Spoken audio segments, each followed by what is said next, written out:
नाजरीन, आज के मेहमान के ईद स्पेशल एपिसोड के साथ मैं हूं आपकी मेजबान सायरा सैयद। और चूंकि ईद है तो मैंने सोचा क्यों ना आप सबके साथ ईद की खुशियों में शरीक हुआ जाए, खुशियां बांटी जाए, मिठास बांटी जाए। आज के जो हमारे मेहमान हैं उनका मैं तारुफ कराऊं। 37 साल से ज्यादा अरसा उन्होंने बतौर सिविल और सेशन जज खिदमात अंजाम दी हैं पंजाब के मुख्तलिफ इलाकों में। इसके अलावा वो अदल बीती खूबसूरत सी किताब के मुसन्निफ भी हैं। मैं बात कर रही हूँ आबिद हुसैन कुरैशी साहब के।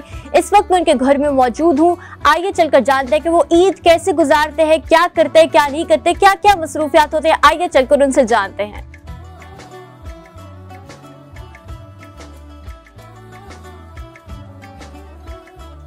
अस्सलाम वालेकुम सर, और सबसे पहले आपको बहुत बहुत ईद की मुबारक हो।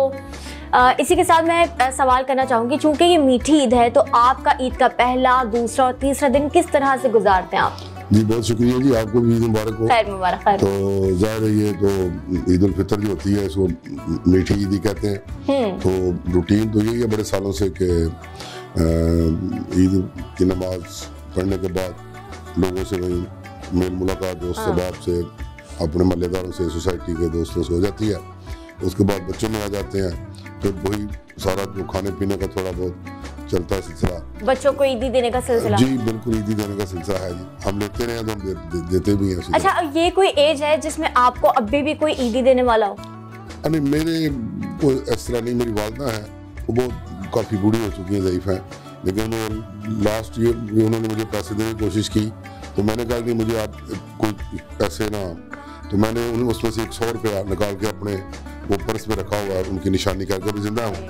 तो वो मेरे लिए वो बड़ा जज्बाती मोमेंट था।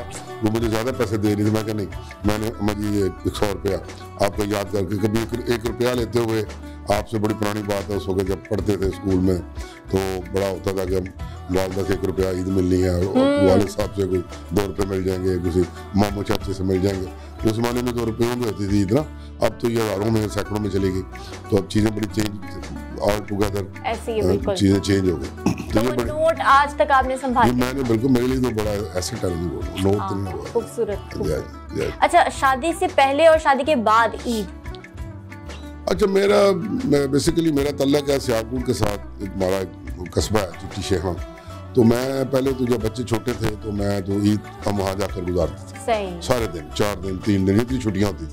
जब सर्विस में आ गए तो शादी भी साथ ही हो गई। तो फिर जब बच्चे बड़े हो गए, उनकी एजुकेशन, फिर उनकी शादियाँ हो गई, तो अब मैं और मेरी मिसेज चले जाते हैं ईद से अगले दिन। अच्छा। हम सियालकोट में ईद गुजारते हैं अपनी वालदा के साथ गुजारते हैं। हमारे सारे बहन भाई इधर हैं, उनके साथ गपशप मारते हैं, पुराने दोस्त मिलते हैं, बड़ी उनके साथ लंबी चौड़ी। अच्छा, गेट टुगेदर। जी बिल्कुल। हम ईद के सबको पता होता है कि मैंने आना है, तो अपने जीजो कार बहन भाई दोस्त से बहुत पुराने जिनके साथ मेरा राब्ता, मैं तो सभी के साथ राब्ते में होता हूँ, तो वो उन्हें अंदाज़ा होता है कि हमने आना है। फिर गपशप होती है, मुलाकात होती है, वालदा के पास बैठते हैं। तो ये एक अब रूटीन हो गई है कई सालों से, पिछले कम से कम 15-20 साल से कह लें। जब ईद का अगला दिन नहीं होता ना, वो हम सियालकोट में अपने वालदा के साथ और बहन भाई के साथ गुजारते हैं। अच्छा, तो ईद आप 3 दिन ही मनाते हैं या आज जो ट्रेंड है आजकल के 5-6 दिन तक लोग ईद मनाते हैं, उस तरह मनाते हैं? जब वो जो 5-6 दिन वाले हैं ना, वो हम नहीं है बेसिकली। वो आजकल के बच्चे हैं जो करते हैं। हम तो वो 1 दिन ही बल्कि मनाते हैं सही माने में ईद। तो उसके बाद फिर मेल मुलाकात होती है, तो चले गए सियालकोट, अगला दिन वहाँ ईद गुजर गया। फिर रात को लेट गई, तो रुक गए, आ गए, वापस आ गए अगले दिन। तो हमारी तो ईद गुजर गई। उनके बाद जब मेल आते हैं वालदा को और बहन भाई को, हम ईद हो गई। तो बाकी बच्चे जो है आपस में अपने दोस्त अहबाब से मिलते हैं। बच्चियाँ अपने घरों में मैरिड हैं, वो अपने ससुराल में चली जाती हैं। तो हर एक अपना अपने लाइफ स्टाइल है। तो हमारा, मेरी और मेरी मिसेस का तो ये है कि हमने एक दिन ईद वाला दिन इधर गुजारना है बच्चों के साथ जो अवेलेबल हो, तो अगले दिन फिर हम सियालकोट चले जाते हैं। ये आपने कहा अवेलेबल जो बच्चे उनके साथ इधर ईद, यानी बच्चे भी इतने मसरूफ हो गए अपने? नहीं, बच्चे अवेलेबिलिटी से मुराद ये है कि बेटियां ना, तो वो एक बेटी तो बाहर है मेरी, आयरलैंड में है, 2 बेटियां पाकिस्तान में है। वो आती हैं शादी ईद से 2 दिन बाद, तो ईद का दिन वो अपने ससुराल के साथ गुजारती है नेचुरली। तो बेटा हमारे पास है, उसकी शादी है, मैरिड है, उसके बच्चे हमारे पास होते हैं, तो उनके साथ गपशप रहती है। एक छोटा बेटा मैरिड है, वो भी हमारे साथ होता है। तो अवेलेबिलिटी से ही मुराद होती है। तो बच्चों को फिर काबू करना भी एक मसला होता है। मेरे बच्चे सारे ग्रोन अप हैं, तो वो बच्चा को छोटा नहीं हो सका कि जिसको हम अपनी मर्जी से पकड़ के बिठा लें। वो बच्चे इसलिए मैं कहता हूँ। अच्छा, तो ईद पे क्या कुछ पकता है, आपकी पसंद का कुछ बनता है, आप कुछ खुद से कभी ट्राई किए, खुद से कुछ? नहीं, मैं इस मामले में बड़ा क्या कहना है, सुस्त आदमी हूँ। मैंने कभी शुरू में जब लॉ कॉलेज, जब हम हॉस्टल में थे पंजाब यूनिवर्सिटी में, तो उस वक्त कभी नाश्ता हम बना लेते थे। अच्छा। तो बड़ी अर्ली इन द मॉर्निंग क्लासें होती थी। उसके बाद कभी नहीं मौका मिला। नाश्ते में क्या बनाते थे? उस जमाने में अपने ऑमलेट बना लेना, फ्रेंच टोस्ट बड़े हम शौक से बना लेते थे। 3-4 दोस्त थे, या जल्दी जल्दी करें जाके, और वो आसान भी था बनाना। और या कभी कोई फ्राई का अंडा बना लेना, कोई ब्रेड बिरयानी, इस तरह का। तो ज्यादा नहीं उस तरह की कुकिंग का शौक रहा है, न किया फ्रैंकली। खाने का शौक है? खाने का बड़ा शौक रहा है। बहुत ज्यादा शौक है खाने? नहीं, बहुत ज्यादा अब तो नहीं रहा वो। फ्रैंकली के जमाने में तो बड़ा था, बड़ा खाया, कोई परहेज नहीं की, जो मिला खा गए। अब तो वो मैं बड़ा चूजी हूँ, क्योंकि मेरा वेट भी हो गया, फिर एज फैक्टर होता है इसमें, कई मसाइल आते हैं। तो वो मैं कहता हूँ कि भाई इसमें जो है ना, जो चीजें मतलब सादा चीजें, सब्जी वेजिटेबल हो, मूंगी की दाल मुझे बड़ी पसंद है। अच्छा। मैं वो बनवा लेता हूँ, वेजिटेबल को मिल जाए तो कभी गोश्त भी खा लेते हैं। ये कोई परहेज नहीं है, सब कुछ चलता है। मतलब अभी जरा मूड चलता है कि बस वो मूड से ज्यादा जो हमारा मसला एज फैक्टर है। एज फैक्टर जो होता है ना, इस एज में जाकर आपको बहुत सारी परहेज करनी पड़ती है। ये चीज नहीं खानी, ब्लड प्रेशर बढ़ जाएगा, ये नहीं खानी, शुगर हो जाएगी, ये नहीं खानी, हार्ट के लिए ठीक नहीं है। ये जो रिटायर हो गए हैं तो एहतियात भी करते हैं, वॉक भी करते हैं थोड़ा बहुत, लेकिन खा भी लेते हैं। मैं सच में कोई इतना परहेजी नहीं हूँ। मीठा मैं बड़े शौक से खाता हूँ। अच्छा। बावजूद अपने घर के मना करने वालों को। क्यों मना क्यों करते हैं? वो हमारी फैमिली में थोड़ा सा शुगर इशू है। अच्छा, आप तो डायबिटिक नहीं? अभी नहीं, अल्लाह का शुक्र। मैं बॉर्डर लाइफ पर हूँ। अच्छा। तो मुझे डॉक्टर साहब कहते हैं कि मुताद हो जाए, कई सालों से कह रहे हैं। तो मैं इस तरह जिंदगी गुजार। अच्छा, तो मीठे में सबसे ज्यादा क्या पसंद है, क्या चीज अट्रैक्ट करती है आपको? देखिए, मीठे में तो जो भी मीठा मिला घर में बनाओ, जो चीज हो, गुलाब जामुन, जलेबी, रसमलाई, अपने ये खीर अच्छी बनी हो, जर्दा हमारे घर बड़ा अच्छा बनता है, हमारे घर गुड़ वाले चावल बड़े अच्छे बनते हैं, हमारे घर में बड़ा अच्छा बनाते हैं। तो इस तरह बहुत सी चीजें हमारे यहाँ जो चल गया। आइसक्रीम बड़ा शौक है, वो चला लेते। वैसे तो लग रहा है अभी जैसे आपके मुंह में पानी भर गया है सोचते हुए। कह सकते हैं आप। अच्छा, तो फैमिली आपको मना करती है, लेकिन फिर भी आप रुकते नहीं है? फैमिली मतलब उस तरह मना नहीं करती कि मुझे कोई डंडा लेकर खड़े हो जाते हैं, बस कहते हैं एहतियात किया करें। मतलब एहतियात करें। मैं खुद भी कॉन्शियस हूँ, तो कोशिश करते हैं कि कम खाएं। अब तो उस तरह के, लेकिन जमाने में जब थे, जब असल में पता होता क्या, जब आप चीजें कुछ खाना कोई मसला नहीं है, असल में उसको कंज्यूम करना मसला। खाना क्या मसला हो, तो कोई भी जाएगा, फूड स्ट्रीट में चले जाए, जो मर्जी दिल करे, किसी अच्छे रेस्टोरेंट में चले जाए। असल बात है कि क्या आपकी बॉडी कंज्यूम करती है, क्या आप उतनी मशक्कत करते हैं। एक जमाने में टेनिस बड़ी खेलता था। अच्छा। पहले मैं वॉलीबॉल खेलता था, मैं तो वॉलीबॉल नेशनल लेवल पे भी खेला, पंजाब यूनिवर्सिटी का मैं कप्तान रहा। अच्छा, फिर मैं, हमारे गाँव में बड़ी वॉलीबॉल होती है, बड़ी जबरदस्त किस्म की। फिर मैं जब सर्विस में आया तो मैंने टेनिस बड़ी खेली। अच्छा, बड़ी रेगुलर, कितने 15-20 साल। तो उस वक्त जो दिल करता था खा जाते थे, समझे, क्योंकि 2 घंटे जब आपने टेनिस खेलनी है, पसीने से शराब बूट बाहर निकल रहा। तो अभी कुछ भी नहीं, हम सुबह वॉक करते हैं थोड़ी बहुत, तो वॉक से तो फिर आप समझते होते हैं, उससे वो आपकी बॉडी उस तरह चीजें कंज्यूम नहीं करती। अच्छा, जैसे भी आप अपनी एज की बात करें कि एज फैक्टर और ये सारा, तो अब भी आप सिर्फ वॉक से काम चलाती है, कुछ खेलते खुलते? नहीं, अब मैं फ्रैंकली मैं टेनिस जब छोड़ दी ना, काफी 8-10 साल पहले, तो फिर टेनिस मिली नहीं। लाहौर में आगे ज्यादातर लाहौर में रहे, तो लाहौर में ट्रैवल जरा मुश्किल मिलती है, स्कैटर्ड है बड़ा। तो बाहर हम जब जिलों में होते हैं, सही वालों में बड़ी टेनिस खेली, गुजरांवाला में, खारिया में, कैंटोनमेंट में जाकर बड़ी खेली, तो ओकाड़ा में खेली। तो जो छोटे शहरों में मिल जाती है आपको, तो वहाँ बड़ा मजा भी आता है। तो फिर छोड़ दी। तो उसके बाद कुछ ऐसा बैडमिंटन भी खेली, पर वो भी छोड़ दी। ऐसा फिर बिल्कुल वो बस वॉक पे आ गए। तो पिछले आप क्या 8-10 साल से अलबत्ता वॉक में बड़ा रेगुलर करता हूँ। कितनी देर करते हैं? सुबह भी करता हूँ, शाम को करता हूँ, इसका कोई टाइम मेरा नहीं, बस दिल में, बस जितना दिल किया कर लिया। 20 मिनट कर ली, 30 मिनट कर ली, 40 घंटा भी कर ली, लेकिन कोई रेगुलर सेट नहीं किया। नहीं, उस तरह नहीं किया। बस मूड के मुताबिक। मैं जो लाइफ को समझाऊँ ना, यहाँ एक थोड़ा सा लिखता हूँ, लाइफ किसी मैकेनिकल प्रोसेस का नाम नहीं है। बिल्कुल। अल्लाह ताला ने नेमत दी है ना, आपको जिंदगी दी है। कभी जल्दी सो जाएं, कभी जल्दी उठ पड़े, कभी ज्यादा पढ़ लिया, कभी नहीं दिल करता पढ़ने को, कभी सिर्फ अखबार भी पढ़ते, कभी ये सोशल मीडिया नहीं छोड़ता, इस पे आप बैठ के 5 घंटे गुजर गए। अच्छा कभी वॉक करते हैं, बहुत दिल करता है, कभी अच्छा बात नहीं करनी वॉक, कोई जरूरत नहीं है, कभी गप्पे मारने को दिल करता है। अच्छा लाइफ को मेरा ख्याल है लाइफ जो ना फ्लेक्सिबिलिटी अडॉप्ट करना सिचुएशन को। बात करता आप किसी ऐसे स्टेशन बैठे होते थे यार दिल नहीं करता बाहर निकले, वो क्या जाएंगे बात क्या करते, बड़ा दिल करता है बाहर निकले, बिल्कुल ऐसे ही तो शहर देखें, तो ये चीजें हैं। तो ये एज वाइज एनवायरनमेंट आपका अंदर क्या महसूस कर रहा है। बारिश हो रही है तो बड़ी अच्छी लगती है, मैं बाहर निकल आता हूँ, अभी रात को बारिश हो तो मैं अपनी कुर्सी ले आकर ना बाहर, ये अभी आप दाखिल हुए, इतनी पसंद है आपको बारिश? मुझे बड़ा मजा आता है, मैं बारिश में देखता रहता हूँ, गर्मी की बारिश मैं कहता हूँ मुझे बड़ी शायरी उस वक्त याद आती है। क्या बात है, क्या बात। मैं थोड़ा सा मेरे अंदर ना कोई क्रिएटिविटी का भी टच है। अच्छा, मैंने किताब भी लिखी है अभी रिसेंटली अपने सर्विस की और अपनी लाइफ की याददाश्तों पर। नॉर्मली शेर आपका खुद का है? मेरे शेर कई ऐसे हैं, कोई इस लेवल का नहीं है। वैसे मैंने नात लिखी है किसमें, इसमें मेरी अपनी नात है, इस किताब में मैंने शामिल की है, लेकिन मैं कोई बुनियादियों पे शायर नहीं हूँ। मैं वैसे कॉलम भी लिखता हूँ, आजकल मेरे अखबार में आते हैं, मैं तजाहल आदिलाना के नाम से। तो मैंने ये शायद आफ्टर लॉन्ग टाइम किसी शहजाद ने रिटायरमेंट के बाद कोई ऐसी चीज़ लिखी है। इसमें ना सिर्फ ये अदल बीती के नाम से मैंने किताब लिखी है, ये ना सिर्फ इसमें मैंने अपनी याददाश्तों का, अपनी फैमिली का, ख़ानदान का जिक्र किया बचपन से लेकर रिटायरमेंट तक, बल्कि मैंने इस निज़ाम अदल के बारे में बड़ी खूबसूरत बातें लिखी। और मेरे लिए बड़ी एजाज़ की बात है कि इसका जो रिव्यू है, मेरा 1 साल में 2nd एडिशन छपा है। अच्छा, क्या तो इसका जो रिव्यू है वो सुप्रीम कोर्ट के हमारे जस्टिस सैयद मंसूर अली शाह साहब ने, जो हमारे चीफ जस्टिस और भी हैं, उनका मैंने बड़ा जिक्र किया इस किताब में। उनकी जो विजन था, उनकी जिस तरह सोच थी आगे लेकर चीज़ों को चलना और इसमें इनोवेशन पैदा करना, तो इसका मैंने बहुत, उन्होंने बड़ा मेहरबानी फरमाई। नॉर्मली तो जजेस नहीं लिखते इस तरह, उन्होंने कहा कि मैं लिखूंगा और बड़ा खूबसूरत लिखा। और ये किताब is part of this book, तो इसमें मजीबुररहमान शामी साहब ने लिखा है और दोस्तों ने लिखा है, तो सैयद कासिम अली शाह साहब ने लिखा है, तो काफ़ी दोस्तों ने लिखा। तो मैं बिग ऑनर फॉर मी, बहुत से जजेस ने लिखा, 15-20 जजेस हमारे सिविल जज से लेकर, उन्होंने अपने तासरात। क्या बात है, क्या बात है। नाज़रीन, बातों का सिलसिला ऐसे जारी रहेगा। We will be right back after a short break. Don't go anywhere, stay tuned with अस।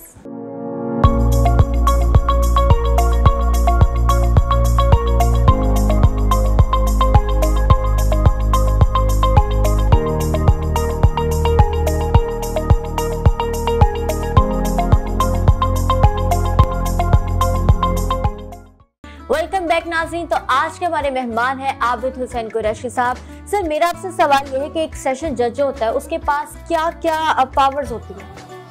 देखिए, सेशन जज जो होता है ना, बेसिकली तो हमारा जो है ना सिस्टम, इसको हम कहते हैं एडमिनिस्ट्रेशन ऑफ जस्टिस सिस्टम, इसमें डिस्ट्रिक्ट लेवल पे डिस्ट्रिक्ट एंड सेशन जज होता है, वो इंचार्ज होता है। सही। जिस तरह डिप्टी कमिश्नर अपने इंतजामिया का इंचार्ज होता है, DPO पुलिस का इंचार्ज होता है, इस तरह डिस्ट्रिक्ट एंड सेशन जज जो है वो ओवरऑल ज़िले में जो निज़ाम अदल है, जो जितनी भी जिसे हम कहते हैं डिस्ट्रिक्ट कोर्ट्स हैं, सिविल जज हैं, मजिस्ट्रेट्स हैं, कोर्ट्स ऑफ ऑफिसर्स हैं, जजेस हैं, स्पेशल मजिस्ट्रेट्स हैं, वो सब सुपरवाइज करता है। उसका एक सुपरवाइजरी रोल होता है। और फिर हाई कोर्ट के साथ एक उसका एक कोऑर्डिनेशन होता है, जो भी सिस्टम में कोई रिफॉर्म आनी है, कोई इंस्ट्रक्शन आनी है, उसने अपने ज़िले में कोशिश करनी है कि लोगों को इंसाफ ठीक मिल रहा है और जजेस ठीक काम कर रहे हैं, कोई इशू नहीं है ऐसा। और वो फिर वो अपीलेट कोर्ट भी होता है अपने ज़िले में, वो सबसे बड़ी अपीलेट कोर्ट भी होता है, वो मर्डर ट्रायल भी सुनता है, वो दीगर बेशुमार हीनियस ऑफेंसेस सुनता है, वो सिविल साइड पे डिस्ट्रिक्ट जज होता है, जितने भी अपीलें आती हैं उसका फैसला करता है। तो लिहाजा उसके मल्टीपल उसकी शेड्स हैं डिस्ट्रिक्ट एंड सेशन जज। अच्छा, कभी कोई ऐसा केस हुआ जिसका फैसला करने में आपको बहुत परेशानी हुई? नहीं, देखिए ऐसा नहीं होता, परेशानी होती है। सही है। परेशानी इस तरह नहीं होती कि किसी ने को कहा कि ये फैसला नहीं करना, नहीं, परेशानी ये होती है कि बाज़ बात आप सच्चाई की तलाश में सरगर्दा होते हैं और एफर्ट कर रहे होते हैं। एक मर्डर हुआ, मिसाल है, एक मर्डर हुआ है, एक बंदा पकड़ा गया, जेल में है, वो सर्कमस्टांशियल एविडेंस है, मारते हुए बाजार किसी ने देखा नहीं है, कड़ियाँ जोड़ी गई हैं। अब आपने उसका फैसला करना, तो आप फैसला करते हुए आपको पूरी रात नींद नहीं आती कि यार मैंने सुबह इसको गलत फैसला कर दूं, किसी बेगुनाह को सजा न दे जाऊं और किसी गुनाहगार को छोड़ ना जाऊं। तो लिहाजा ये जो है ना, वो जो इस तरह भी कैफियत होती है, वो परेशानी पैदा करती है। और ये हर जज के साथ, मेरे नहीं हर जज के साथ होता है। कई कई दिन वो हम सोचते रहते हैं यार ये ऐसे कैसे हो सकता है, प्रोबेबिलिटीज ज़हन में आती है। फिर वो एविडेंस देखते हैं, बाद का एविडेंस कमजोर होती है। अच्छा फिर वो देखते हैं यार इसमें फलां चीज़ है, ये कनेक्ट कर रहा है इसको, ये ऐसा क्यों, ये परेशानी उस ऐसे जजेस को नहीं होती। हम खुद परेशान होना चाहें कोई किसी इशू में, उसका इलाज कोई नहीं है, लेकिन परेशानी वैसे अल्लाह ताला हिफाजत भी करता है। मैंने देखा जजेस बड़ी खास उसका नेक नीति से काम करें और लोगों की जो है करें, जो है आम आदमी जो कॉमन मैन है उसको कोई इंसाफ मिल जाए ज़िले में। सैन जज की तो यही अप्रोच होती है, हर सैन जज की होती है, मेरी भी यही थी। कोशिश करते रहे अपने तक इसमें जो बेहतरी पैदा हो सके, जितनी हो सकी की कोशिश की। बाकी रेस्ट ऑफ जो होता है वो फिर अल्लाह के ख्याल में होता है, आप किस हद तक कर सकते हैं। हर मुश्किल के बाद आसानी है, क्या कहेंगे इस बारे में? जी बिल्कुल, मेरी तो अपनी जिंदगी इस फिक्रे में जो आपने कहा है ये इससे इबारत है। कैसे एक्सप्लेन करें? देखिए इसमें जब बचपन में थे, जमाना तालीम में थे, बड़े हार्ड डेज देखे, बड़े मुश्किल दिन देखे, कई दफा सिलसिला तालीम भी मुनक़ता होता है बच्चा, ऐसे हालात भी देखे। ठीक है, हमको सिल्वर स्पून लेकर पैदा तो नहीं हुआ, तो बड़ी बड़ी बड़ी बड़ी स्ट्रगल से गुजरे। फिर वकालत शुरू की तो चलती नहीं थी, कोई यंग आदमी की वकालत क्या चलनी होती है, वो केस नहीं आता। तो वो अल्लाह ताला मेहरबानी की, ये 1.5 साल बाद अभी इम्तिहान आ गया, तो PCS का इम्तिहान दिया, पास कर गए, तो एक लाइन पे आ गई, पैटर्न पे आ गई। तो ये मुश्किल के बाद आसानी तो है। अब आज जिस भी मुकाम पे फाइज है, कभी तसव्वुर भी किया था इसका? नहीं, मैंने तो बिल्कुल ही नहीं किया था। मेरी जिंदगी तो मैंने उस किताब में लिखा, अगर आप उसको पढ़े, मैं तो ला भी नहीं करना चाहता था। अच्छा, क्यों? मुझे जब मैं आ रहा था ला दाखिला फॉर्म के लिए, तो मेरे वाले साहब ने मुझे कहा, और मेरे उस्ताद थे बड़े मशहूर प्रोफेसर असगर सुदाई सियालकोट में, जिन्होंने वो लिखा है ना पाकिस्तान का मतलब क्या, ला इलाहा इल्लल्लाह, वो उसके वो उस तराने के खालिक बड़ा प्यार करते थे, अल्लाह ताला मग़फ़िरत करे। उन्होंने मुझे कहा यार ला कर लेना बेटा, मैं नहीं छोड़ती, ला नहीं करना, मैंने एम इंग्लिश करना। अच्छा। तो मैं तो एम इंग्लिश की लाइन में लगा था जाकर फॉर्म ओल्ड कैंपस यूनिवर्सिटी में, 78 अप्रैल की बात है। तो पीछे से एक दोस्त आया, दोस्त भी उस वक्त, अब तो बड़ा अच्छा तलक है, उस वक्त वाजबी सा, वो भी एडिशनल IG रिटायर हुए, मियाँ आसफ उनका नाम है, पुलिस से। तो वो सियालकोट में हम तकरीरी मुकाबले, मैं डिबेटर भी था, वो भी थे। उन्होंने मुझे कहा यार क्या करने लगे हो? मैंने कहा छोड़ो यार, ला करते हैं, आपके नंबर बड़े अच्छे। मुझे पकड़ के ऐसे, पता नहीं अल्लाह ताला ने उसको भेजा। मैं कई दफ़ा सोचता हूँ कि ना मुझे उसकी कोई इतना ज़्यादा तल्लक था, वो दोस्ती नहीं थी, वो क्लेम नहीं था। वो ले गए, हमने साथ ही वो अक्रॉस द रोड, उस वक्त ओरिएंटल कॉलेज के साथ पुराना कॉलेज होता था, ला कॉलेज, वहाँ फॉर्म जमा कराए चले गए और दाखिला हो गया। क्या बात। इस तरह सिविल जज के इम्तिहान में मेरे दोस्त है जुल्फ़कार याद, हम इकट्ठे वकालत करते थे। उसने फॉर्म लिया, उसने कहा कि आपने तैयारी करनी है। मैंने कहा मैं नहीं करनी, सॉरी उठाओ। पागल आदमी, मेरे साथ उसका झगड़ा हो गया, उसने मेरे जबरदस्ती, उसने कॉम्बिनेशन में मेरा खुद रखा। अच्छा। मैंने रखा और हम दोनों इम्तिहान देने आए, अल्लाह ताला ने मुझे पास कर दिया। क्या तो ये इसलिए मैं कहता हूँ ये चीज़ें एक नहीं है, इसके बाद भी बड़ा कुछ हुआ है जिंदगी में, और बेशुमार ऐसे वाक़यात हैं कि जब आपको यकीन आता है। लेकिन मैं जो लाइफ को समझ सका ना, वो आपको अगर इस पर मैसेज दूँ, वो ये है कि एक है ह्यूमन प्लानिंग, इंसान प्लानिंग करता है, हम जमीन पर प्लानिंग करते हैं। मैंने ये करना है, मैंने वो करना है, मैंने इस बेटे को ये कराना है, मैंने इस बेटी को पढ़ाना है, मैंने इसकी शादी वहाँ करनी है, मैंने वो जमीन खरीदनी है, मैंने वो कारोबार करना है, मैंने वो वकालत करनी है, मैंने वो। एक प्लानिंग है डिवाइन प्लानिंग, एक ऊपर हो रही होती है, बेशक अल्लाह कर रहा होता है हर बंदे के बारे में। उसकी मखलूक है ना, उसको सारी मखलूक है कैसी, उसने उसमें से वो नबी छोड़ दे, नबियों की ज़ात और औलिया अल्लाह और चंद बड़े, बाकी हम जैसे सारे अरबों के हिसाब से, करोड़ों के हिसाब से मखलूक के खुदा, अल्लाह ताला सबका किसी ने रिस्क लिखा हुआ है, पेशा लिखा हुआ है, क्या काम किससे लेना है ये कुदरत को पता है, मुझे नहीं पता। बिल्कुल। तो वो जो डिवाइन प्लानिंग है ना, जो डिवाइन डेस्टिनी है, दैट प्रिवेल्स, ये बात वो प्रिवेल वो करती है, मेरी नहीं करती। मैं जो मर्जी कर लूँ, मैं कहूँ मैंने ये जाना, नहीं जा सकता, मुझे पता नहीं है वक्त में मैं बीमार हो सकता हूँ, कोई इमरजेंसी हो सकती है, मैं तो यहाँ से उठकर पानी का गिलास भी शायद ना पी सकूँ। तो ये सब उसकी मेहरबानी है, कुदरत का निज़ाम है जो मैं समझा, और मैंने अपनी लाइफ में इस पे बड़ा अप्लाई किया। यार कई दफ़ा कई चीज़ें सोची कि ऐसा हो जाएगा, नहीं हुआ। अच्छा, उसके बिल्कुल बरक्स हुआ। अच्छा, कैसे हो गया? और जो बरक्स हुआ वो बहुत बेहतर हुआ। अच्छा, माशाल्लाह। हाँ, ये बड़ी मज़ेदार बात है। जो मैं सोच रहा था, मैं चाह रहा था, वो नहीं हुआ। जो नहीं हुआ, जो कुदरत ने किया, वो बहुत बेहतर किया। और बाद में आपको रियलाइज हुआ होगा कि ये देखो अल्लाह की हिकमत थी इसमें। लम्हा कदम कदम पे रियलाइज हुआ। एक वाकया नहीं है, बेशुमार वाकया मेरी लाइफ में भरी पड़ी है। मेरे बच्चों के वाले से भी, मेरा बात किसी और तरफ चली जाएगी। मेरा बेटा जैन है, ये वकालत कर रहा है, ये बड़ा माशाल्लाह उसका नाम है, ये साइबर क्राइम में और बड़ा एक्सपर्ट है, बड़ा अच्छी वकालत है उसमें। तो वो वकील बनना नहीं चाहता था, मैं भी उसको नहीं बनाना चाहता था। वो इंजीनियर बनना चाहता था। 6 महीने इंजीनियर यूनिवर्सिटी पढ़ के छोड़ आया। 6 महीने पढ़ के फीस जमा छोड़ आया। वो क्यों छोड़ी? कहता मैंने नहीं करनी। अब क्या करे, दाखिले बंद हो गया, बीबीए ऑनर कर लिया। अब इंजीनियर का क्या काम है? बीबीए ऑनर करना। 5 साल वो बीबीए ऑनर पंजाब यूनिवर्सिटी से IBA से किया। अब क्या करना है? MBA कर लो। नहीं, मैंने लॉ करना है। अब ना पहले उसका लॉ करने का इरादा है, ना मेरा इरादा है, ठीक है। अब उसको किसने कहा लॉ करना है, मुझे नहीं पता। उसके उस्तादों ने कहा, पंजाब यूनिवर्सिटी वालों ने कहा, यार बादशाह बंदे 1 साल में MBA कर लो, फिर 3 साल का लॉ में जा रहे हैं। कहते मैंने करना है। अब लॉ करके उसकी अल्लाह ताला रिस्क वहाँ लिखा था, उसका कैरियर वहाँ लिखा था। तो ये चीजें जिंदगी में मैंने तो ये देखा कि आप चाहें भी, आपकी प्लानिंग एक बड़ी आर्जी सी और वक्ती सी होती है, और वो कई दफा हो भी जाती है, कामयाब भी हो जाती है, लेकिन जरूरी नहीं है कि वो कामयाब होती है। अच्छा सर, काफी लोगों को ये ख्याल होता है कि जो जज है ना बड़े संगदिल होते, तो क्या हकीकतन ऐसा होता है? नहीं, जजेस संगदिल नहीं होते। जजेस का एक प्रॉब्लम है, जजेस नॉन सोशल एनिमल्स होते हैं। आपने लोगों के साथ ज्यादा घुलना मिलना नहीं है। सही। आप लोगों से ज्यादा, मैं तो, मेरी तबीयत बहुत बरक्स है इसके, तो गपशप भी मारता था, अपने दोस्तों से कह के भी मारता था, प्लेजेंटरी भी एक्सचेंज करते थे। लेकिन मैं एक बात बताऊं, मैं जो समझ सका इस निज़ाम में इतने साल रहने के बाद, कि जज तो होना ही चाहिए, जज को एक अच्छा इंसान भी होना चाहिए,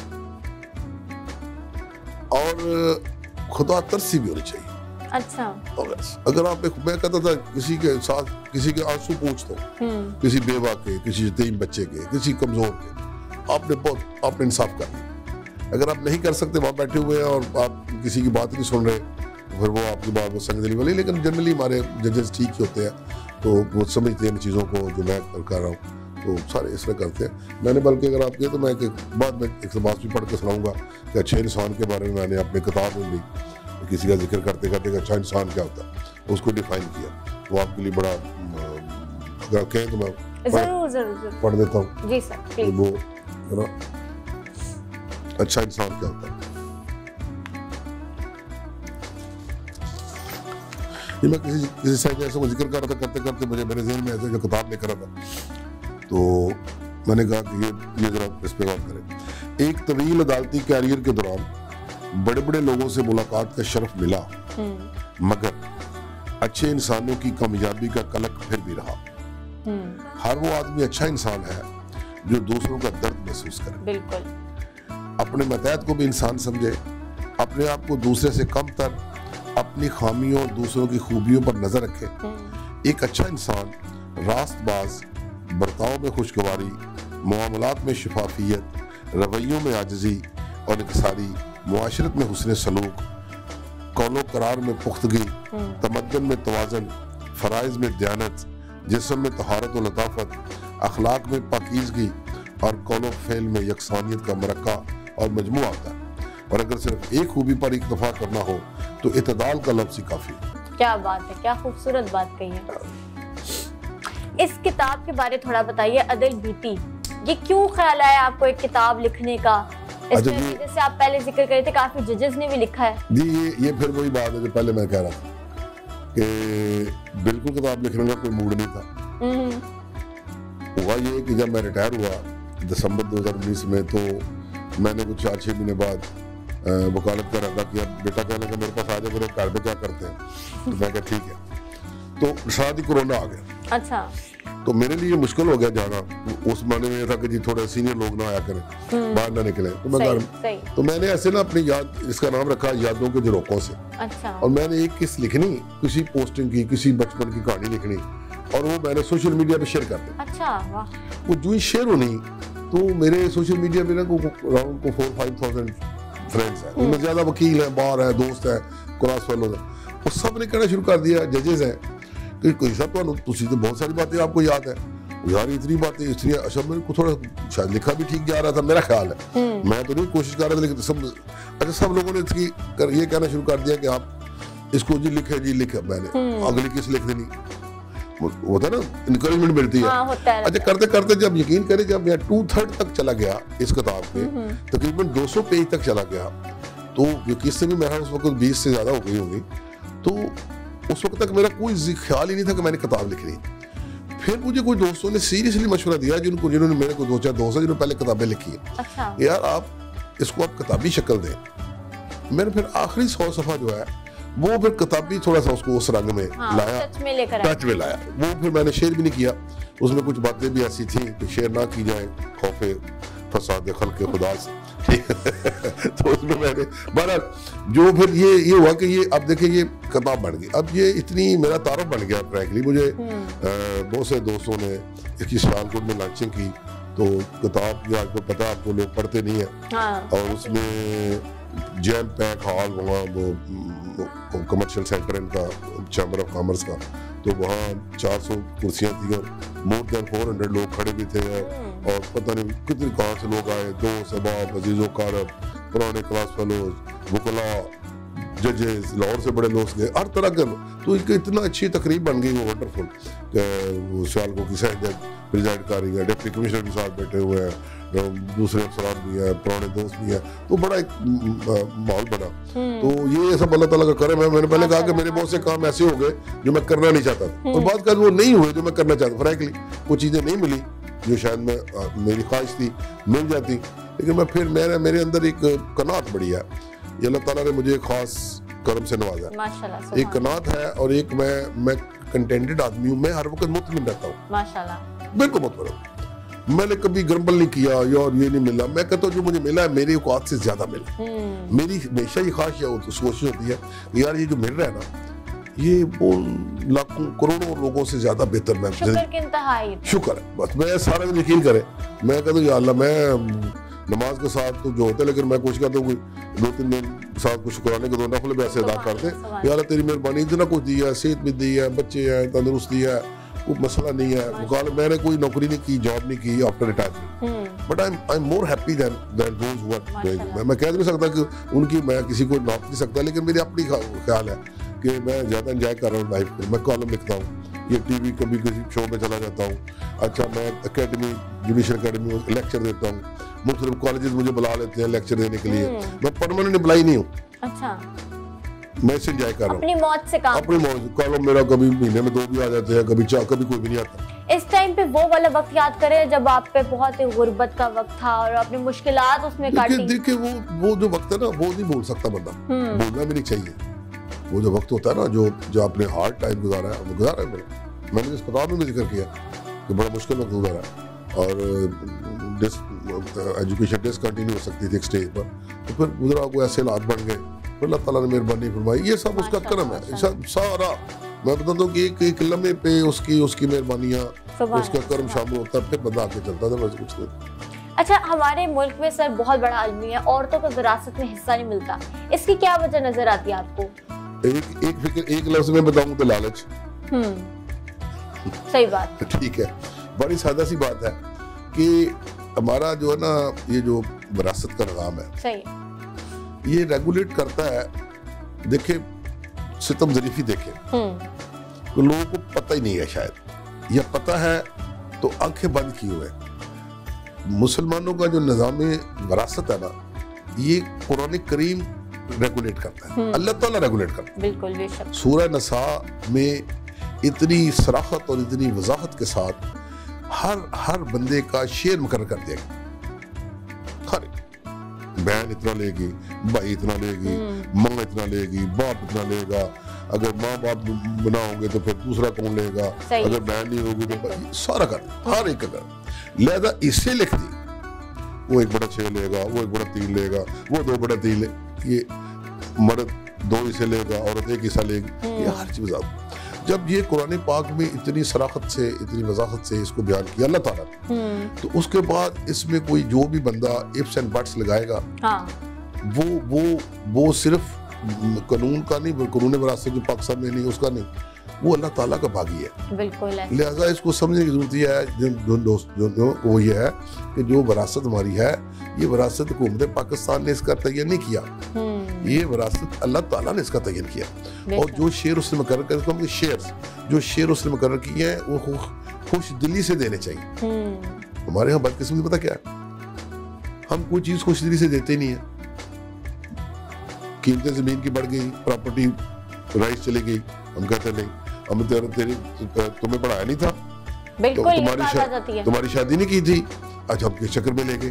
भाई विरासत तो ओपन होनी है जिस दिन बाप ने फौत होना है, तो पढ़ा तो बाप रहा था, ठीक है, तो आप वो क्रेडिट भी लेना चाहते हैं। अच्छा इसी तरह हमारे यहाँ ये कुरान पाक पढ़े इसी सूरह निसा में कि औरतों के महर, हक महर खुश दिली से मुकर्रर करो, तदाद करो, यानी अपनी फाइनेंशियल एंड सोशल पोजीशन मुताबिक करो। अब हम क्या करते हैं, हम लाइटें लगवाते हैं, हम क्वाली नाइट करते हैं, 10-20 लाख रुपया 50 लाख रुपया खर्च करते हैं, हम देगे चढ़ाते हैं, हम बड़ी बड़ी मैरिज हॉलों में शादियां करते हैं, बड़े बहुत कपड़ों पे, ज्वेलरी पे, लेकिन जब हक महर का वक्त आता है तो ऐसा लगता है पता नहीं कोई मुसीबत बन गई है। अच्छा शरी लिख लो जी, भाई शरी क्या है, 5000 रुपये लिखो यार, आप उधर तो करोड़ रुपया खर्च कर रहे हैं शादी पर, हक महर क्यों नहीं अपनी औकात के मुताबिक अपनी सिद्धांत देते हो, तो कुरान कह रहा है। बिल्कुल सही बात, बिल्कुल सही। यानी जो काम सारा इस जो हमारी शादियां ना, बड़ी इंटरेस्टिंग बात है, हमारा जितनी शादियां होती है ना, इसमें 2 काम है जो इस्लामी है, सिर्फ 2 काम, मसलन एक निकाह और एक हक महर का करो, बाकी सारा कुछ रसूमात है, कुछ धुआं से ली है, कुछ हमने अपनी पैदा कर ली है, कुछ हमने टीवी ड्रामों में ले ली है। 2 चीजें हैं, निकाह जरूरी है और हक महर मुकर्रर करना जरूरी है, बाकी जो मर्जी करे, कुछ नहीं लिखा हुआ किसी जगह पे कि आपने रोटी खुआनी है या आपने इसमें डांस करना है या आपने पगड़े डालने हैं, ये किसी जगह नहीं, तो अपने दिल की है ना, जिससे जो मर्जी करे। मैं कहता हूँ करे, मैं नहीं रोक नहीं रहा, मैं करे, लेकिन जो करने वाला काम है वो भी तो करे ना, वो भी तो करे ना, बिल्कुल सही बात जी। लेकिन हमारे यहाँ तो मेरे ख्याल से जब हम लोगों ने हक महर लिखवाना होता ना, तो जो लड़की के माँ बाप है ना, वो भी कहते कि रहने दो, किसी मसले में क्यों पड़ना है। देखिए बात इसमें यह है कि नीयत का मामला है, जब देने वाले की नीयत हो मैंने देना है, और लेने वाले की नीयत हो कि ये जो दे रहे हैं ये मुझे नहीं दे रहे, ये अपना एक शरई फरीजा है कुरान पाक की रूह से वो अदा कर रहे हैं। जब आपने उसको ये बताना है कि मैंने आपकी बेटी का हक महर 2 लाख रुपया दिया, आपको पता है, अच्छा वो बंदा कहे यार मेरे साथ कोई एहसान कर रहा है, नहीं, ये मामला नहीं है। आपकी सीए 2 लाख वाली है तो 2 लाख मुकर्रर करें, आपकी सीए 2000 वाली है तो 2000 मुकर्रर करें, आपकी सीए 20000 वाली है तो ये कोई कैद नहीं है इस जगह पे, ये नहीं, ये according to social and financial status of that जो दूल्हा है उसके मुताबिक है, ठीक है ना। लेकिन करे खुश दिली से, लफ्ज़ कुरान कह रहा है कि खुश दिली से किया कर, तो खुश दिली से मुराद जो काम आप खुशी से करते किस तरह करते हैं, आप अपने बच्चे को पैसे देते हैं खुशी से, तो क्या आप उसको अगर आप 100 रुपया देना चाहते हैं तो आप 10 रुपये देंगे, मेरा दिल करता है आज मैं इन्हें बड़ा अच्छा नंबर आएगा तो 500 रुपया देते, तो खुश दिली है ना, बिल्कुल ऐसे ये खुश दिली वाली जो बात है ये उसमें लिखा है कुरान पाक पे, उसको नियम नहीं पढ़ते, उसको नहीं करते, हम उस पे अमल ही नहीं करना चाहते, हमारा दिल ही नहीं है, हमें पता भी तो हमारा दिल नहीं है, हम हर वो काम नहीं करना चाहते जो हमारे मुआशी मफाद के खिलाफ। एग्जैक्टली, बिल्कुल सही अल्फाज आपने, जब हमारा इकोनॉमिक इंटरेस्ट क्लैश करे वहाँ वो काम नहीं करते, हम वो काम करते हैं जहाँ हमें कोई बोनस मिले, हमें कोई रियायत मिले, हम कोई रास्ता ढूंढे उसमें से निकालने का, तो ये विरासत में भी ये करते हैं, हक महर में भी ये करते हैं, सारे काम भी करते हैं। और नाज़रीन बातों का सिलसिला ऐसे ही जारी रहेगा, लेकिन यहाँ वक्त है ब्रेक का, so don't go anywhere, we will be right back after a short break.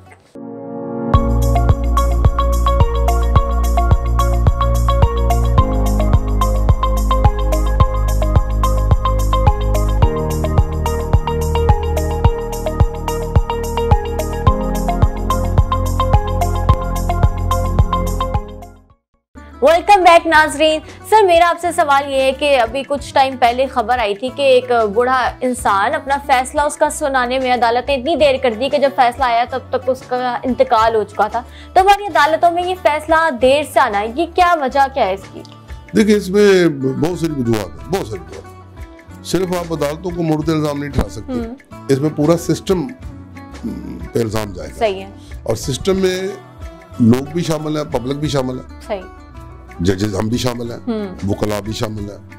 इसमें हमारे जो मफादात होते हैं, मतलब एक बंदा अगर कब्जा करके बैठा है किसी प्रॉपर्टी पर और वो उसका बेनिफिट उठा रहा है फाइनेंशियल, तो उसका दिल नहीं करता कि मैं खाली करूँ, वो डिलेइंग टैक्टिक्स इस्तेमाल करेगा। अच्छा, ठीक है, अगर वो मुलज़िम है, उसको पता है मुझे सजा हो जानी है, तो वो कोशिश करेगा कि मुझे मेरा फैसला ना हो, जज ना करे, मैं कंप्रोमाइज कर लूँ, मैं प्रेशराइज कर लूँ गवाह को, तो वो उसमें वो अच्छा सिर्फ इसमें अदालतें इन्वॉल्व नहीं है या सिर्फ वकील इन्वॉल्व नहीं है, इसमें पूरी सोसाइटी है। गवर्नमेंट का रवैया क्या है, पार्लियामेंट ने क्या कानून साजी ऐसी की है, ठीक है, पब्लिक हमारी कितनी फेयर है इसमें, इस मामला में, और फिर जिगर महकमे पुलिस की इन्वेस्टिगेशन कितनी ठीक होती है, या जिगर जो भी हमें जो इंफ्रास्ट्रक्चर इन्हें प्रोवाइड करना है, क्या मल्टीपल फैक्टर्स है। अच्छा, तो इसमें कोई डेडलाइन नहीं होती कि इतने टाइम तक हमने केस क्लोज करना है मुख्तलिफ केसों की मुख्तलिफ, अब तो एक्ट के अंदर लिखा जाना शुरू हो गया।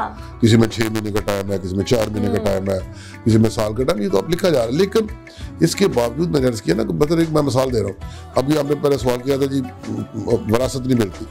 अब एक फर्ज करें किसी अच्छे लोकेलिटी में, लाहौर में फर्ज करें, लिबर्टी में, अनारकली में, या किसी इस तरह के किसी माल, बड़े माल तो बड़े माल बन गए, किसी जगह पे एक फर्ज करें प्लाजा है, और वो उसमें वो जो बेवा मांग रही है अपना हिस्सा अपने खामद का, जो उसका मर गया, वो भाइयों से वो नहीं दे रहे, वो क्यों दे, वो तो करोड़ों रुपए किराया ले रहे हैं, उनका हौसला नहीं पड़ रहा कि उसको दे, बेवा को दे, सही बात। तो वो तो कहेंगे डिले करो इस दावे को, इस केस को, फैसला ही ना हो। और ऐसे ही होता है, हम देखते हैं औरतें चीख रही हैं, चिल्ला रही हैं, और क्या कर रही हैं, लेकिन उसको इसलिए उनका मफाद ये है कि इस केस को लंबा करना है। तो बेसिकली मैंने पहले अर्ज किया ना कि इसमें हमसे ज्यादा सोसाइटी का रोल है। अगर आप देना चाहते हैं उसको, तो फिर तो बड़ा समान है कि अदालत जज को बताएं जाकर, जनाब ये बिल्कुल हमारी भाभी है, ये बच्चे हमारे हैं, हमारे भाई के हैं, इनका जायदाद में ये इतना हिस्सा बनता है, बिस्मिल्लाह हम इनको ये 2-4 दुकानें इसकी दे देते हैं, या इसका किराया ले लेकर झगड़ा खत्म हो गया। लेकिन ये करना नहीं है, ये it's very difficult to do it. So उसमें एले बहाने हैं, और उसमें जितने भी आपके पास होते हैं तरीके डिले करने को करते हैं, इस वजह से केस हो जाता है। अच्छा सर, आपने जैसे बताया कि माशाल्लाह आप और आपकी जो मिसेज हैं वो अपने बच्चों को मतलब अच्छे लेवल पे देख चुके हैं, मतलब एक आपके बच्चे मतलब सेटल डाउन हो गए हैं, ग्रोन अप हो गए हैं, अब वो छोटे बच्चे नहीं रहे, तो माशाल्लाह कामयाब सक्सेसफुल लाइफ है इसको कहूँगी। लेकिन अगर सोसाइटी की बात की जाए पाकिस्तान में, तो हमारे यहाँ ना तलाक की शरह बहुत ज़्यादा बढ़ रही है। ऐसा क्यों हो रहा है कि शादी करने, अगर लव मैरिजेस भी देखी जाए और अरेंज भी, दोनों में तलाक एंड पे क्यों होता है, क्या वजह इसकी?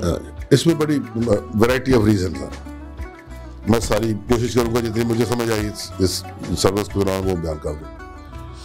नंबर 1 जो है ना, बुनियादी वजह शादियों की नाकाम होने की, आज से 40-50 साल पीछे ज्यादातर शादियां विद इन फैमिली होती थी, देखा भला माहौल होता था, तो डाइवोर्स तक नौबत नहीं आती थी। बुजुर्ग एक एल्डर्स का इंस्टीट्यूशन है, घर में एक बुजुर्ग होते थे, चाचा, बाबा, दादा, मामा, नाना, ये लोग बैठे थे, वो तलाक नहीं होने देते थे, कुछ हो जाए, कब हर मशवरे में शामिल होते थे, वो समझाते थे और समझा लेते थे, काउंसलिंग करते थे, टाइमली इंटरव्यू कर देते। अब क्या हुआ, लोग पढ़ गए ज्यादा, शादियां आउट ऑफ फैमिली होनी शुरू हो गई। कोई बात नहीं, शादियां जब आउट ऑफ फैमिली होनी शुरू हुई, तो इसमें जो है ना एक डिस्पैरिटी है, एक जिसे कहते हैं ना, एक तरह के हालात नहीं है। सही। बच्ची बहुत अच्छी फैमिली की है, बहुत पढ़ी लिखी है, चली गई है किसी माड़े घर में, वो जब वहां जाती है, बाहर उसको लड़का देखती है तो बड़ा उसमें वो एक सखर में गिरफ्तार होती है। जब वो उसका घर जाती है तो उसका सारा वो भूत उतर जाता है, अच्छा मैं कहाँ फंस गई, इनके घर में तो खाने पीने कुछ नहीं है, इनके मामला तो हमारे घर में तो ये था, फिर वो कंपैरिजन शुरू हो जाता है। फिर एक ये बढ़िया फैक्टर है, बिल्कुल, एजुकेशन का और माहौल का, environment of the family of the बच्ची, लड़की और लड़के का, दोनों में जो फर्क है वो तलाक का बुनियादी महज है आजकल मौजूदा। इसके बाद अगली रीजन जो है, टॉलरेंस लेवल कम हो गया।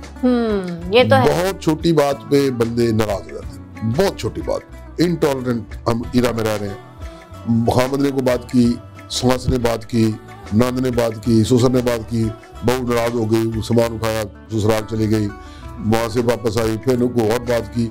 अब वो एक बहुत छोटी बात पे मामला अदालत में चला जाता है। फिर ये जो सेल है फोन, इसने लोगों की फैमिलीज बिगाड़ने में बड़ा रोल प्ले किया इस सेल। वो कैसे कि औरत बच्ची जो है वो सारा दिन अपनी माँ के साथ अपनी बहनों के साथ इस लाइन पे लगी हुई है। वो हर बात बता रही है कि यहाँ आज इन्होंने 2 दिन से दाल पक रही है, आज 3 दिन मेरे खामद ने मुझे आज घूरा है, मेरी सास ने सुबह मुझे तंज की है, वो मुझे से ये काम करो, मेरा ये कह दिया, मेरे सर में दर्द मतलब ससुराल की सारी अपने वो सारी जो है ना, अच्छा वहां से इंस्ट्रक्शन ताजा आ रही है। हाँ। ठीक है। अच्छा वो जो ये जो सेल है, अगर ये इसको डिस्कनेक्ट कर दिया जाए तो बहुत सारी फैमिलीज आगे चल सकती है। ये मेरी राय है, जो मैंने बड़ा गौर फिक्र किया इस पर, ये रीजन ये भी है। फिर झूठ पे भी कुछ होता है, लोग झूठी बातें बताते हैं शादी से पहले जो होती नहीं है। झूठे सपने से झूठे सपने दिखाने, वो कुछ शादियां मैरिज ब्यूरो के जरिए होती हैं, कुछ दरमियान में कोई दोस्त पढ़ते हैं, वो बात असल बताते नहीं है, तो वो भी नुकसान में जाती बात। तो इस तरह ये सारे फैक्टर्स मिलकर। लेकिन सर देखे ना, जब निकाह होता है तो लड़का और लड़की की तो मर्जी से ही होता है ना। अब चाहे जो भी हालात हो, अब वो लड़की को पहले पता चल जाए बाद में पता चल जाए, है तो वो दोनों की रजामंदी से हुई है ना। तो मुझे ऐसा लगता है कि जो आजकल जो हमारी नौजवान नस्ल है, उनके दिमाग में ये फितूर है कि वो बहुत पढ़ लिख गए हैं, बहुत इंडिपेंडेंट हो गए हैं और वो खुद अकेले रह सकते हैं, गुजर बसर मुमकिन है। आपको लगता है कि ऐसी कोई वजह है? ये भी एक वजह है। ये वजह ये है कि आप शादी से पहले ये प्लानिंग करनी शुरू कर देते हो, लड़की लड़का, कि हमने अपने पेरेंट्स से अलग होना है। अच्छा, ये जो कॉन्सेप्ट है ना, ये बड़ा खतरनाक है। अगर तो आप अलहदा होकर कामयाब जिंदगी हो जाता है, बात ये भी होता है, ऐसी बात नहीं कि 100% कामयाबी नहीं होती। लेकिन अगर आप दोनों लड़ रहे हैं किसी जगह पर बैठ के और छुड़ाने वाला कोई नहीं है, ये बात बड़ी अहम है। सही बात। लड़ो हमेशा वहां जहाँ कुछ छुड़ाने वाला हो। ठीक है ना बात। मैंने पहले कहा था कि एल्डर्स जो है ना, फैमिली में एल्डर्स, बुजुर्ग जिसे हम कहते हैं बुजुर्ग, वो इन सिचुएशन कमजोर हो गया, बल्कि मैं समझता हूँ वो खत्म हो गया, इवेपोरेट हो गया, है ही नहीं है। अब तो पहली बात है कि कोई बुजुर्ग मानते नहीं कि मैं बुजुर्ग हूँ, फिर घर वाले उसको बुजुर्ग नहीं मानते, फिर बच्चे उसको नहीं मानते, फिर बहू बिल्कुल नहीं मानती, फिर वो कहता छोटो जी। अच्छा, लिहाजा ये जितने भी हमारे पास केसेस आते हैं, उसमें मैंने जो देखा वो यही थी, रीजन थी कि लड़की लड़के ने अपनी मर्जी शादी कर ली, कोई कर ले, कोई हर्ज नहीं, अच्छी बात है। लेकिन उसके बाद जब जो है ना नोक-झोंक चलती है, फिर लड़ाई झगड़े होते हैं उनके, इस जिंदगी की जो संगलाह जमीन है, इस पे जब चलना पड़ता है, खुद कमा के खाना पड़ता है, मकान का किराया भी देना पड़ता है, बच्चों की फीसें भी देनी पड़ती हैं, फिर चीजें समझ आनी शुरू होती है कि यार ये वो नहीं है, वो जो चीज ना विद इन फैमिली जब आप रह रहे होते हैं ना, तो बहुत से मसाइल आपके कवर हो रहे होते हैं। बिल्कुल ऐसा है। ठीक है ना, आप एक जगह पे खाना पक रहा है, इसमें बरकत बड़ी है, आपने खा लिया जितना खाना है। जब आप लहदा पकाएंगे सारे, उसमें खर्चा ज्यादा आएगा। अच्छा, मुलाजिम इकट्ठे हैं आपके घर में, गाड़ी भी एक फर्ज में 2 है, वो चल रही है, उसी पे सारे दौड़ पाएंगे। लेकिन जब आप लहदा लेंगे तो आपको गाड़ी लहदा लेना, यानी आपकी जरूरियात बढ़ती जाएंगी, ज्यादा एक्सपेंस भी होगा इसी हवाले से। सर, सिस्टम में हमारे क्या आपको लगता है कि क्या क्या मुश्किलात है और क्या कुछ चीजों को इम्प्रूव होने की जरूरत है? सिस्टम किस अदल के सिस्टम को आप कह रहे हैं? जनरल नहीं, अदल निज़ाम अदल में तो बड़ी ही इसमें तो मैंने इसमें 2-3 चैप्टर लिखे हैं और जिनको बड़ा लोगों ने अप्रिशिएट किया है कि निज़ाम अदल के मसाइल बताए हैं क्या, फिर उनका हल भी बताया, पॉसिबल क्या सोल्यूशन है। इसमें देखिए ना, बात ये कि ओवर बर्डन हमारे जजेस, ठीक है, आबादी के लिहाज से उतनी अदालतें नहीं है, फिर हमारा जो पुलिस का निज़ाम है, हमारा इन्वेस्टिगेशन ये उतना अप टू मार्क नहीं है, डिफेक्टिव है, फिर हमारे फोरेंसिक एविडेंस की अहमियत हम नहीं समझते, बहुत फिर माशरे में झूठ बड़ा है, सच्ची बात को नहीं करता, सच्ची एविडेंस नहीं मिलती, शहादत लोग नहीं देने आते, फिर हमारा लस्ट बड़ा है, लालच बड़ा है, लालच के लिए हम दूसरे का सर भी ले मार देते हैं, भाई का भाई मार देता है, जायदादों में हम धोखा करते हैं, फ्रॉड करते हैं, हम किसी में मकान किराए पे लें, उसके मालिक बन जाते हैं, किसी का प्लॉट खाली नजर आए उसमें कब्जा कर लेते हैं। तो हमारे बहुत से मसाइल हैं। ये जब तक society as a whole reform ना हो, ये बात में रखो, जब तक society as a whole reform ना हो, एक सेगमेंट ऑफ सोसाइटी को रिफॉर्म करने से मसला नहीं होता, सोसाइटी भी रिफॉर्म हो ना। या क्या हम लोग, अगर मुझे ये पता है कि ये सेल मेरा पड़ा है, मेरा नहीं है, लेकिन मैं उठा लेता हूँ, तो गलती तो मेरी है, इसमें निज़ाम इंसाफ क्या करेगा? बिल्कुल सही। मेरे अंदर वो अकाउंटेबिलिटी का सिस्टम ही नहीं है। तो जब तक ये ना होगा, बात आगे नहीं चलती। मतलब अपने से आप कह रहे हैं हमें शुरू खुद से करना चाहिए। यस, देखिए मैं बार बार कह रहा हूँ ना कि अगर आपने कोई आपसे जुर्म हो गया तो आप अगर उसको सरेंडर कर देते हैं अदालत में तो आप फैसला करा देते हैं, लेकिन आप कहते हैं कि मैंने फैसला नहीं होने देना इसका, मैं निगरान करूंगा, मैं वकील ऐसा कर लूंगा, मैं इसमें ये दरखास्त डालूंगा, मैं इसमें ये टेक्निक लड़ाऊंगा, ये होता है। मुल्की हालात से सेटिस्फाइड हैं आप? पाकिस्तान के मुल्की हालात से जी, पाकिस्तान के हालात से कभी भी कोई सेटिस्फाई नहीं हो सकता। ये तो अल्लाह के चल रहा है बस ऐसे, क्या इसमें अल्लाह ही ने चलाया है, कैसे सेटिस्फाई से हो। मतलब देखो ना, इस मुल्क में अल्लाह का दिया इतना कुछ है बेशक, लेकिन हमारी जिसे कहते हैं कुताइयों ने, हमारी हमाकतों ने हमें आज कहाँ पहुँचा दिया। आज हम कुशकोल लिए IMF के पास खड़े हैं, वो हमें पैसे नहीं दे रहा, दोस्त मालिक का पैसे देने से इनकार कर गया। हमारे मुल्क में इतना कुछ पैदा होता है, हमने सारा जो है ना जोर वो रियल एस्टेट में लगा दिया है कि प्लाट खरीदना, प्लाट बेचना, ये बिजनेस है। हमने इंडस्ट्री नहीं लगाई, हमने डैम नहीं बनाए, हमने मुल्क में जो ज़राअत को उतनी तरक्की नहीं दी जितनी हमारे ये साल इंडिया ने दी है, बांग्लादेश ने दी है, देश भर चाइना ने दी है। हमने तो ज़मीनें हमारी बैरन पड़ी हैं, हमने जहाँ देखते हैं ज़मीन जो काश्त हो रही है वहाँ हाउसिंग सोसाइटी का गेट बना देते हैं और लोग प्लाट खरीदना शुरू कर देते हैं। हमने सारी अपनी ज़मीनें, ये लाहौर के गिर्द देखे ना ज़रा, लाहौर से शेखपुरा चले जाएँ, लाहौर से गुजराना चले जाएँ, सियालकोट चले जाएँ, जिधर जब निकल जाएँ आपको हर तरफ सोसाइटियाँ नजर आएंगी। तो हमारा प्लानिंग ही नहीं, कोई विजन नहीं है, हमें वो लीडरशिप ही नहीं मिली अनफॉर्चुनेटली इतने सालों में, जो विजनरी होती, जो चीज़ों को उस तरीके से चलाती, जो जिससे चलना चाहिए था। ये कौम बड़ी काम वाली, यही वो लोग जो है ये अमेरिका में, यूरोप में, मिडिल ईस्ट में बहुत काम करते हैं, ये बड़े बड़े ब्रेन हैं, बड़े डॉक्टर हैं, इंजीनियर हैं, लेकिन पाकिस्तान में क्यों नहीं? ज़रा ब्रेन ड्रेन हो रहा है, लोग बाहर भाग रहे हैं इसलिए कि यहाँ सिक्योरिटी का मसला है, फिर मुझे बस इस तरह का वो हालात, बस ठीक है। मैं वैसे वो जो चीज़ों का रोशन पहलू देखता हूँ, इसके बावजूद मैं समझता हूँ हमने यही रहना, यार हमारा यही मुल्क है, हमें बाहर को नहीं जाना, हमें यही रहना, यही जिंदा पैदा हुए थे, यही वक्त जब आएगा अल्लाह खैर रखे तो जो भी हो रहा है। लेकिन इस मुल्क के साथ हमारी एक कमिटमेंट है, वाबस्तगी है, बिल्कुल, we are son of science, ये जमीन के पैदा करना, हमने बाहर नहीं जाना। तो इसी के हमने कोशिश भी हमारी है, ख्वाहिश भी है, दुआ भी है कि अब मैं भी, बल्कि अब तो नमाज के साथ पक्की दुआ बना लिया गया इस मुल्क का को ख्याल रखना, इस मुल्क की मेहरबानी फरमाना, इसके हालात ठीक हो जाए भैया, आप भी क्या करें भैया। अच्छा सर, आपने माशाल्लाह अपनी जिंदगी में इतना स्ट्रगल किया है, इतनी सर्विसेज दी हैं, तो आप कभी लाइफ में डीमोटिवेट हुए? नहीं, डीमोटिवेशन जो है ना वो लफ्ज़ नहीं ठीक है। अगर तो आप कोई काम इसलिए कर रहे हैं कि आपकी वाह वाह हो, आपको कुछ चीज मिले, तो फिर और चीज है सही।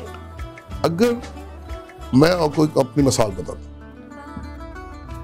ये जो सिस्टम है ना सारा, इसमें हर रोज जब हम अदालत में जाते थे, एक यकीन करें कि नए जज्बे से जाते थे, काम करना है, अच्छा, कोशिश करनी है, किसी का कुछ ना कुछ तो मसला हल होगा ना। अगर मैं वो फराज का शेर पढ़ा करता हूँ कि शिकवा जुल्मत शब से तो कहीं बेहतर था, अपने हिस्से की कोई शम्मा जलाते जाते, तो ये कुछ शम्मा जलाते जाए, बजाय आप इंतजार में बैठे ना, वो बैठे बैठे यार वो एक और भी शेर मैंने इस किताब में लिखा है कि इरशाद लाहौर में हमने लाहौर में जब सैयद मंसूर अली साहब चीफ जस्टिस से, तो हमने लाहौर में बड़े तजर्बे किए, मैं सही आई थी, हमने फर्स्ट चाइल्ड कोड बनाई, अच्छा, पाकिस्तान की फर्स्ट बच्चों के मुकदमा से, हमने फर्स्ट GBB कोड बनाई जेंडर बेस पर, जिनमें औरतों के साथ बच्चियों के साथ जाती होती है, हमने कोर्ट अदा कर उसका नक्शा बदल दिया, हमने मुलजमों को और जो विक्टिम है उसको अपना सामने नहीं होने दिया, ऐसा सिस्टम कि वो जो ट्रॉमे में होती है उससे निकले।